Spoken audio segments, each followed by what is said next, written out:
లావణ్య తన ఫ్రెండ్స్తో కలిసి కారులో వాళ్ళ ఊరు వైపు బయలుదేరింది.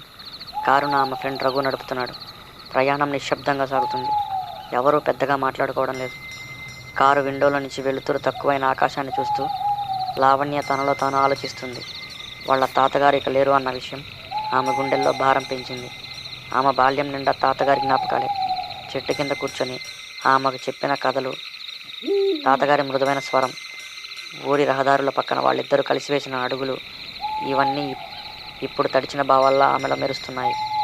కారులో వాతావరణం ఆ మౌనాన్ని గౌరవిస్తున్నట్లే ఉంది. రఘు అలా వెనక్కి ఒక్కసారి చూశాడు. లావణ్య, నువ్వు ఓకేనా అని అడిగాడు. ఆమె తల ఊపింది. మాటల కన్నా ఆమె కళ్ళల్లో తడిగా కనిపించే మౌనం చాలు అన్నట్లుగా ఉంది. ఊరిలోకి ప్రవేశించగానే ఆ కారు వేగం తగ్గింది. రఘు బ్రేక్ వేసిన క్షణంలోనే ఆ నలుగురు గుండెల్లో ఏదో చెదిరినట్లు అనిపించింది. ఊరులాగే కనిపించలేదు.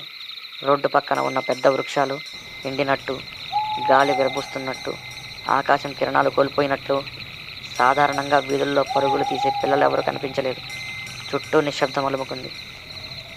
ఇదేనా మీ ఊరు అంటూ మౌనాన్ని భంగం చేస్తూ కల్లోలంగా అడిగింది శ్రేయ.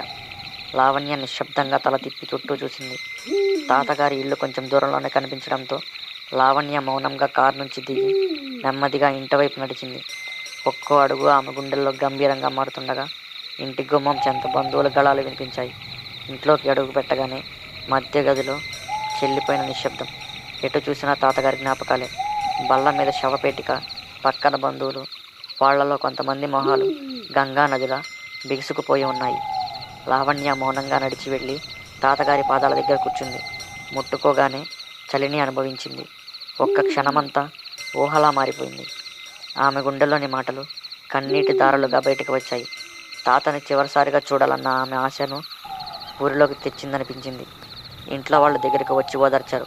లావణ్య, తాతగారి వయసు అయిపోయిందమ్మా, ప్రశాంతంగా వెళ్ళిపోయారు అని ఎవరో బుజ్జగించేలా చెప్పారు. కానీ ఆ క్షణంలోనే మెల్లగా గుసగుసలు మొదలయ్యాయి.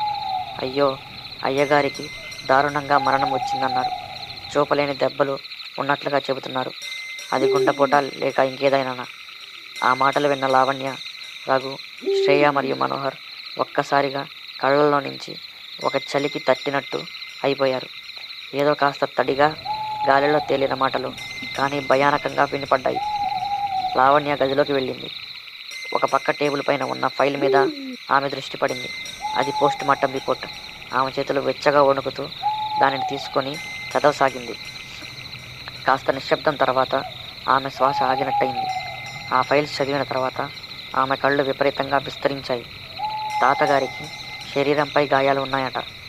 ఇది మామూలు మరణం కాదు అన్న స్పష్టత ఆమెకు మొక్కలు చేసినట్టయింది. అంతలోనే బయట నుంచి ఎవరో నడిచి వస్తున్న శబ్దం వినిపించింది. ఆమె తల తిప్పి చూసింది. ఎదురుగా రుద్ర నిలబడి ఉన్నాడు. లావణ్య ఒక్కసారిగా లేచి వెళ్ళి అతన్ని గట్టిగా హత్తుకుంది. ఆమె కన్నీటి ఉప్పెన రుద్రను ముంచేసింది.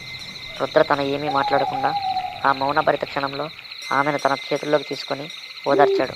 ఆ క్షణం లావణ్య కూడా ఇంకేమీ ఆలోచించకుండా అతని కౌగిట్లో చిన్న పిల్లాడిలా ముడుచుకుపోయింది. అలా తిలదించుకొని కొన్ని క్షణాలు ఉండగానే బయట నుండి శబ్దం వినిపించింది. ఆమె ఫ్రెండ్స్ లోపలికి వచ్చారు. వారిని చూసిన లావణ్య తడిసిన కన్నులతో వెనక్కి తప్పుకొని పక్కకు నడిచింది. ఆమె ముఖాన్ని తుడుచుకుంటూ చేతిలో ఉన్న పోస్ట్ మార్టం రిపోర్టును వాళ్లకు చూపించింది. ఇది చూడండి, ఇదే నిజం అంది దిగులు కలిసిన గాత్రంతో. లావణ్య చూపించిన రిపోర్ట్ చూడగానే ఆమె ఫ్రెండ్స్ ఒక్కసారిగా నిర్ఘాంతపోయారు. ఎవరి ముఖంలోనూ మాటలే కనిపించలేదు. దాన్ని ముక్తకంఠంగా చదివిన వెంటనే వారి గుండెల్లో కూడా బాధ, కోపం, గందరగోళం కలగలిసిన భావాలు మొదలయ్యాయి. తర్వాత కుటుంబ సభ్యులు మరియు గ్రామస్తుల సమక్షంలో చివరి కార్యక్రమాలు పూర్తయ్యాయి. అశ్రునయనాలతో బాధలో మునిగిపోయిన వాతావరణం మధ్య విక్రమ్ సింగ్ శవాన్ని శ్మశానానికి తీసుకువెళ్లారు. శ్మశానంలో ఆచారాలు, మంత్రోచ్చారణల మధ్య విధిపూర్వకంగా శవాన్ని దహనం చేశారు. మంటలో ఆకాశం వైపు ఎగిసినప్పటికీ అక్కడ ఉన్నవారిలో ప్రతి ఒక్కరి గుండెల్లో ఒక అవ్యక్తమైన నిశ్శబ్దం కొనసాగుతూనే ఉంది. ఆ రోజు సంతోషాల కన్నా ప్రశ్నలు ఎక్కువగా మిగిలిపోయాయి. కార్యక్రమాలన్నీ పూర్తయ్యాక అందరూ మౌనంగా ఇంటికి తిరిగి వచ్చారు.